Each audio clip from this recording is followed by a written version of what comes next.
Ready? Good morning, everybody, and I thank you for tuning in to Mirror Mirror, the unapologetic podcast. And today with me, I have an expert in the field of child cybersecurity. This is what she's done, and this is what she continues to do in helping our children. The name of her company is Digital Parenting Coaching, and this is Jessie Liew. She is the founder of Digital Parenting Coaching, and she is international. She's not here in the States, but you can reach her at her website. I will post all that information at the end of the broadcast. As a mother of four, Jessica is she's a cybersecurity expert. She also has she has to face the same task as all parents, also with her children, in rearing them in a safe and responsible digital world.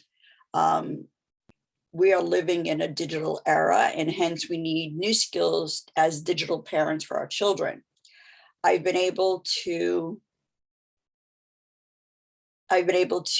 has been able to help parents to become confident digital parents, having better relationships with their children while empowering their children to use electronic devices in a responsible way and staying safe online.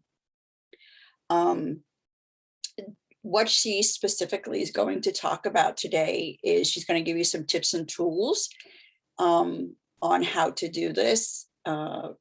She takes her job very seriously, and rightly so. Our children for the past year and a half have become more like their computers basically have become their best friends, and the separation that they're going to have from this going forward. Not only are they more tech savvy than we give them credit for, but they definitely are. So I'm going to introduce Jessica, and she's going to talk about it, and then I'll ask her some questions. And at the end, like I said, I will post all her information on how you can reach her. And I think that this is something that's critically needed for all parents everywhere in the world, because we are facing times where our children are babysat by their computers.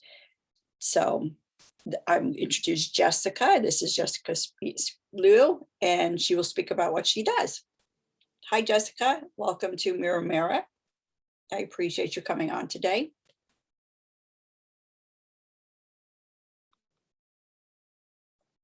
Go ahead. Speak.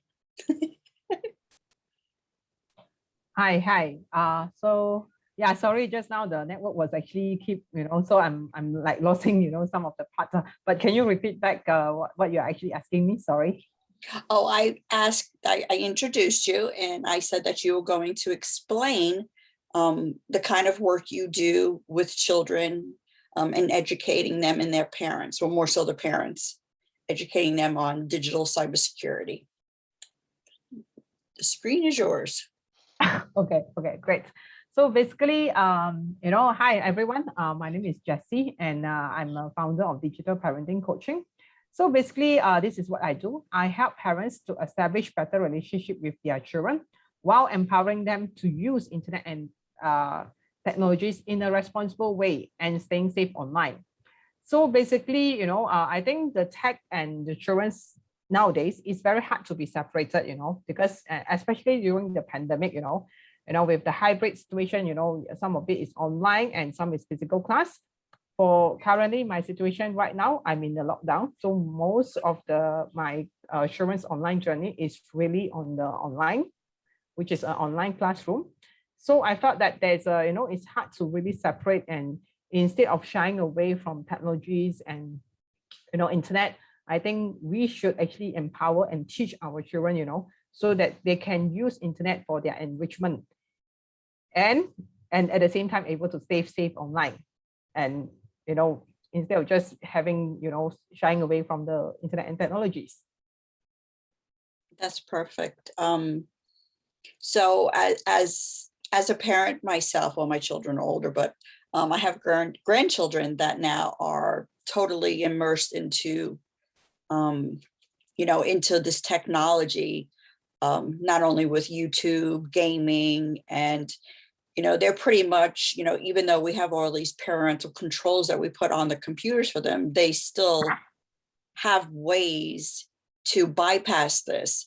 So as a parent and as a consumer and as a person that has concern for predators that do try to entice our children to these websites, Jess, how would you guide us in helping secure, to safeguard our children while they're online? Okay, so I think basically, I think sometimes when children actually bypass, and it could be few things, So if you actually look into and see in the children's situations, right, why they have to bypass, why they can't be transparent with you, right? So I think sometimes it's about the communications and the relationship with the children. Are they transparent? Is it really open? Okay.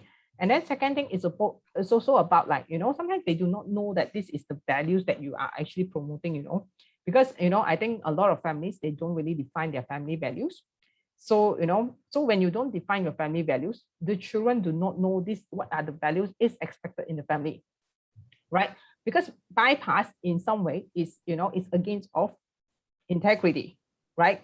You are not being honest. You are not having the highest integrity of you, you are actually cheating in a way, right?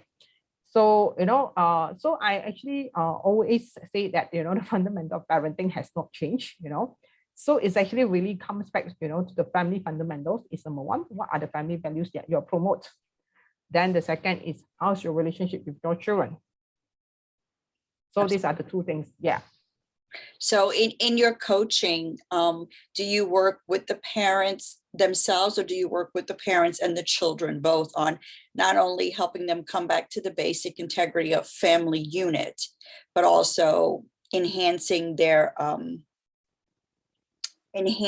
their understanding of technology, on how they both play a big role, because technology is not going away. And I think that, as a neurolinguistic practitioner myself, I do come across the same thing with the values that and the belief systems that the children have today, very much interconnect with like bygone days. I want to say, like, it's not so prevalent, the family unit, anymore. And this is as coaches that we're trying to rebuild and establish again. And we know technology does play a huge part in our children's lives. So as Jess and I both do, in working together to help parents, this is what we're trying to do. And Jess, being in the cybersecurity, being an expert in that, she has experienced, the realms that, I personally don't even know. So what would you say, Jess, is how would a parent start when they know that the children are being introduced into technology? I guess it's best to go back to the beginning.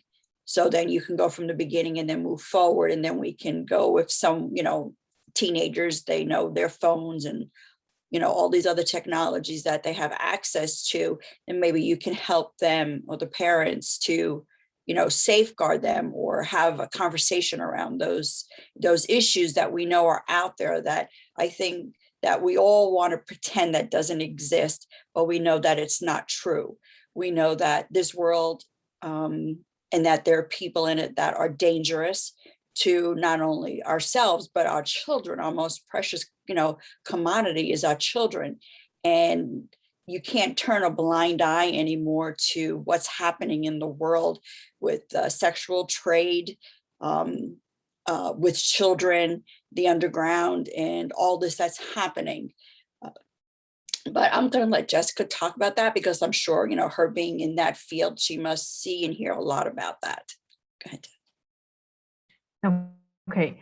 I think I can actually maybe share like, what is the reason why I actually wanted to go into the digital parenting, and because I'm already in cybersecurity, and if I keep to continue in cybersecurity, I'll be also having a very good lucrative career as well. Yeah, because cybersecurity is in demand, and there's not a lot of people actually doing that.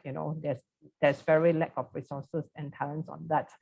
So one of the reasons why I actually come into this is when I saw the Kaylee Haywood love story, then suddenly I recall a painful incident that I have during I was a teenager. Actually, what happened to Kaylee is she's a 15-year-old girl. She's from Manchester, and she was actually online groomed by this guy called Luke Harlow for 13 or 15 days. And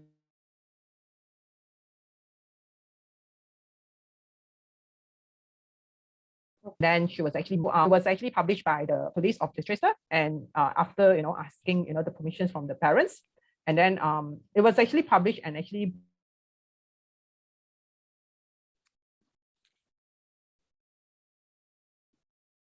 play in the Facebook. And I was actually looked into them that I was in teenager. Okay, so what happened is I recall back to the days when I was in 10th grade, which I was like 17 years old, and I'm preparing to take my biology exam, the high school exam. And I was actually going to the school by bus that early morning. Okay, and then when I was actually going through the bus, and then I need to actually go through the small lonely roads during the school. Actually, back in the school days, it's okay because all students actually use the school. But because during the exam, the school is actually closed except for the exam takers. So the road itself became very lonely, and I was actually not very I was actually reading the books as I walk. When I walk across the bridge, suddenly someone rubbed my breast. I was so shocked that I couldn't scream. I can actually recall back, that time I was so fearful. I couldn't even scream that time because I was so in a fear mode and flight mode. And I can remember my legs were really heavy, and my instant gut told me to get me to run, Jessie, run, I realized that I need to run, So I was trying to walk, actually run, but I think I was walking and, to run away from the guy. And I was lucky because there was 3 girls actually walking up to the bridge, they're also taking the exam together with me. So I quickly grabbed them, and I couldn't utter a word because I was so shocked, I was just in a very shocked position, But thankfully, there was one girl, she was noticed what happened, and she was actually pointing to the guy and say, ask him to leave, she is just more like a brave and gung-ho lady, And then after that, the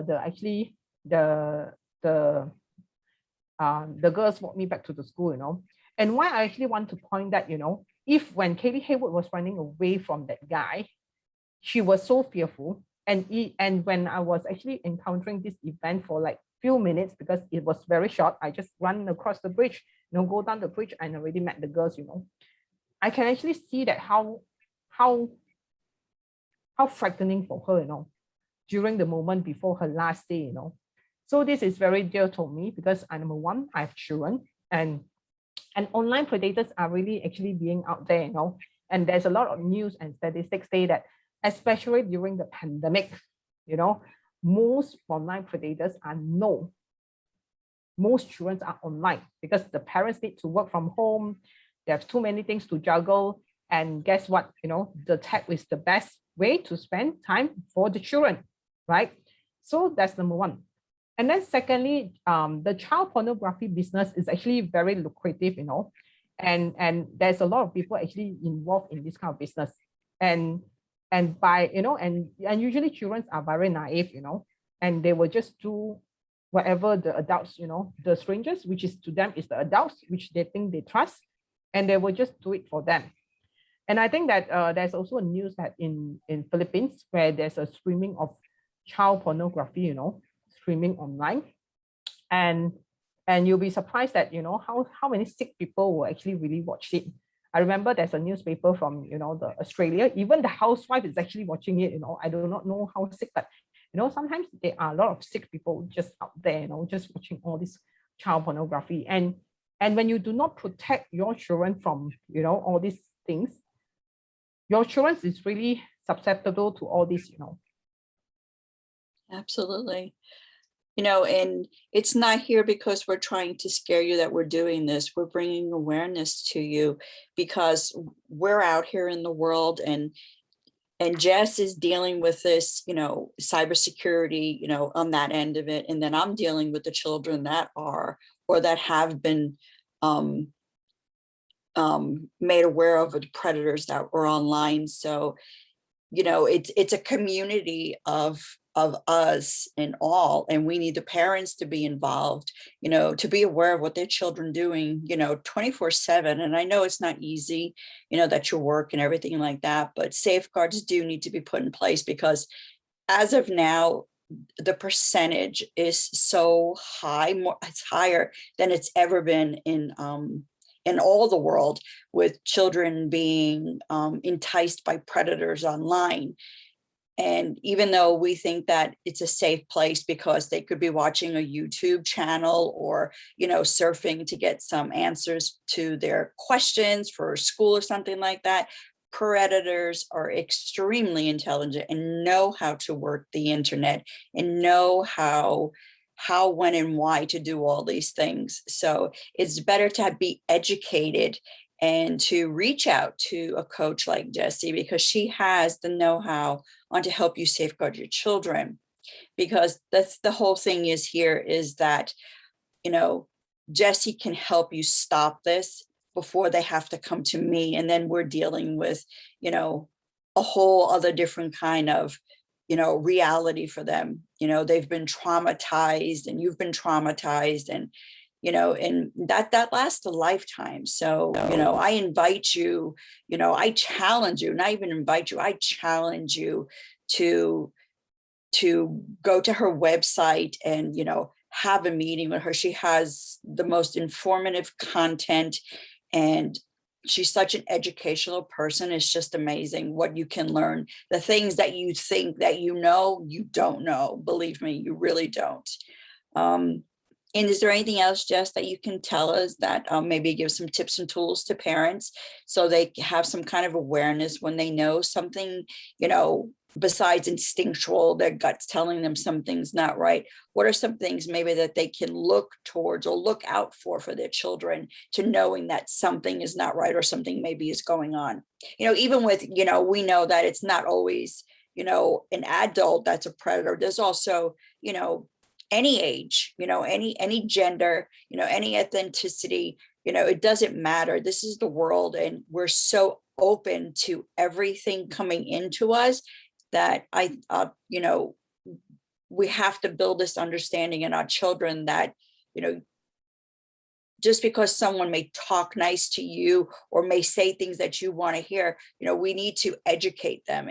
And Jess will give you some maybe tips and tools, parents, so you can be aware that, there is a change in your child. I can tell you that, as being a practitioner in their behavior and such. And Jess will give you the lowdown basically on how you can tell as a parent, that there is somebody or somebodies in your child life that, shouldn't be there. And it could be somebody even at school. And this not only goes with predators, but this goes with bullying and people being stalked.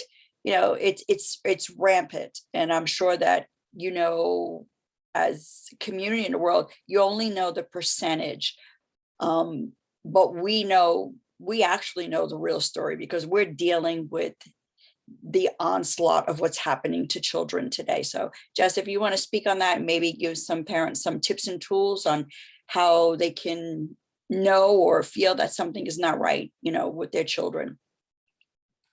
Okay. So basically, I think for a lot of parents who come to me, right? So usually the few things that they are actually seeing the changes in their children's behavior is, number one is the screen addictions. So children are actually spending more time, and they will become their tantrum and their temperament is also changing. So when the device actually taken away from them, they will actually lost their temper. They become very anxious, So these kind of signs that you should actually look for.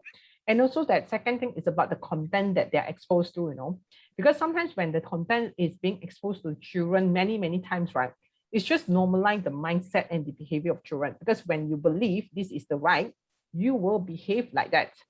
And sometimes the parents say that, I just feel that I lost my children to the internet, because they can actually see that the changes in their behavior, and sometimes they practice things that may not be, in line with your family values.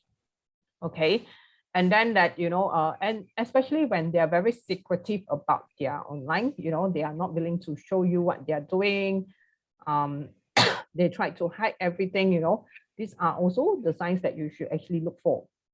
And sometimes when they actually, talk to a lot of people, but you are not sure who you are talking to, these are also some of the signs that you should look for as well, because you do not know who they are communicating, They will actually tell you these are friends, but are they really real friends? You won't know. So it's best to, if in the physical, I always say that, treat everything online as same as your physical world. As if the physical world, you will try to know who is my friends, who is my daughter's friends, right? You actually go to school and you will know, oh, this is the school. And sometimes you go to the party and you realize, oh, this is her best friend, this is her best buddy, this is the the girl that always go to the art class with her, so it's the same, you should actually know their online friends as well. And also have, and also that when they become very suspicious, you have to actually really assess and, be really listening and see what are the changes in their behavior. Because you are the parents, you know your children best, and sometimes when there's changes in their behavior, you should actually sense it, and actually see that, wow, even a very, especially if it's very traumatic, but sometimes also pay close attention to, the small changes that they have, like maybe become very secretive and suddenly they just don't want to talk, or maybe they just become like, they just withdraw from you. They just don't want to connect with you, So these are some of the signs that you should actually look for. Thank you, Jess. Okay, and just so you know that she is an expert in this, she has written articles for Brain magazine, and I'll also put those links in at the end of this interview. She is very, very, very educated in this field, and her purpose in life is to help you safeguard your children, and I applaud her for that, because it's not easy to come out here and talk about the bad stuff. And, she's dedicated her life to this and to saving children. And, I think we look at it, it's always just fun and games, but it's not anymore. In some aspects, maybe it is, but behind this, there is so much going on that is not brought out to the public or to parents to make their children aware or themselves aware of how to safeguard your child. It's very minimally talked about on the news. I would say due to, obviously people, if you stop your child from watching certain channels or going to certain websites, people, of course, are going to lose money. Our end game here for this is to be responsible people of this world and to make this world better. And we have to safeguard our children. And Jessica has dedicated her life to this. And I'm telling you, what you will get with her is such an education that you think that you knew it all and you don't. So I can definitely tell you that she's worth the time for you to visit her and have that conversation. It can save your child's life or or someone else that maybe their child, or save your own life. But that's go to her so you don't have to come to me. And that's the best thing, is the less people I have to see, that means that everybody in our community is doing their job, and that's what we want. So do you have anything else to add, Jessica? I know that you're doing such beautiful work out there, and I so appreciate you dedicating your life to our children and to help them make this a better world for them. So speak. Yes. Basically, my steps to digital parenting is very simple. I will just quickly share the framework. It's actually just 5 steps. The first is really, I call it defining your family internet safety habits. And this is where you actually work on your family values and culture, and also defining the internet safety habits agreement with your children, because your children should be also educated on this, and because they are the users of the computer and the device, they should able to, they should be self-accountable to keep them safe as well. So, instead of like safeguard, we have to safeguard, but at the same time, we also have to teach them street smart, so that they can actually navigate the internet dangers at the same time, keeping them this, navigating the internet, but at the same time to keep them safe. And you want them to use the internet for the enrichment, you don't want them to actually use and spend time on other things, or using their mindset, or the attentions being manipulated by the apps or the habit, the apps or the games. So the second step is very simple. I call it set secure internet environment. Basically, this is where you set in the technology tools, to make sure that your children are safe in their apps or device environment. To be honest, when you have actually set this right, you have eliminated 70% of the internet dangers from your children. So you just need to battle with the 30%. Isn't it easy? Yeah. Then the steps is, I call it shape your internet safety habits, So, sometimes we have some relationship with the device, and also that, there are three things that you have to remember. All these apps, they are habit forming apps. Just think of it, how Facebook is free, Google is free, YouTube is free. You are using it. You and I never pay any services, right? But it's such a huge company with worth billions of dollars. How do they get their money, right? There must be some way for them to monetize. And their monetization is by collecting the data that they have. And to be honest, I think Google know you and know me the best, more than my husband, right? So they're also hiring the apps developers, to design some habit forming apps, So, and that's where you need to be aware of that, because you don't want the apps to form your children's habits. You have to think, how do you want to form your children's internet habits? Because if you do not plan for your children's internet habits, someone else will, which is the apps, or some other strangers, some other strangers or the influencer on the social media. They will actually want to influence certain of your mindset and habits of your children. So third is about the awareness of internet safety habits. So this is where I recommended to have some family meeting, because you have to build relationship with your children. When you have the relationship, if there's anything wrong, your children will still come back to you, and you know that how do you navigate, the things that together, with him or with her, So this is the family meeting, and we will also teach you how to educate your children with internet safety. Back to my stories, So if let's say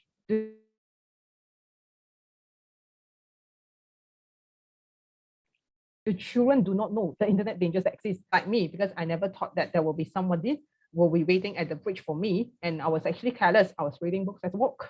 I was actually careless, and that's why I actually faced with the threats, right? So, usually, in the physical world, we should be more observant, because we do not know what are the dangers out there. You shouldn't be careless, right? So you have to teach our children to be aware of the internet dangers out there, so that they can navigate it and they can keep them safe. And finally, number 4 is about the process, to align your children with your family values.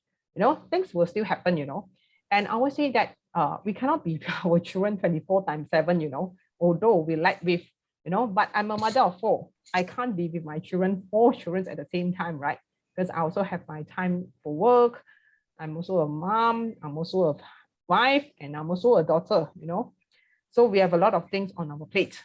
So, but when things happen, and you realize that your children may not following the internet safety habits agreement, this is the time where you respond, so that you can bring your children to come back and realign with your family cultures, because you want them to come back. You don't want to shame and push them away, So this is the final process. And basically the step is very simple. I hope this can actually really help you guys. Yes, thank you. That was beautiful, Jess. So as you can see, her total commitment into helping you, she has a wide range of, education and in all fields, in, not only cybersecurity, but doctor, children, mother, just like, most of us. But she has gone steps further into wanting to know how to help us save our children and, and to safeguard them in this world. And I so appreciate the work that she's doing because it's so needed. Let's see. Like I said, she has articles in Brain magazine, and I will post those at the end of the interview. I will post her website at the end of the interview. But I do encourage all parents that tune in, that listen. If you stop by, then you were meant to be here to listen to this. Maybe you don't need it in your life right now, but someone does need it. Everybody needs to be educated. Without education, there's no knowledge on how to not only protect yourself, but how to protect your children. And in this world, because it's so open to them, they can get information from anywhere. And, our job as people that work in these fields of psychology and cybersecurity, as I said, we see what happens after. So we're here to help you so you don't have to see me, especially. But I recommend that you see Jessie before so you don't have to see me. But I do want to thank Jessie for being here and giving us her time. This is a series that I'm having, and I'm bringing in all people talking about from 7 years on up into college years. We already did one segment on anxiety, which children are facing coming back from the pandemic. And this was another one that was close to my heart because I do know Jess's work. I've seen what she does, and it's critical because they go hand in hand what these children are experiencing. So the next series will be on the following Transformational Thursday. I always have these podcasts out on Mira. And I so want to applaud and thank you, Jessie, for being here with us today and helping us, help our children to be safe. Thank you so much, Diane. And I hope to be sharing with your audience again soon.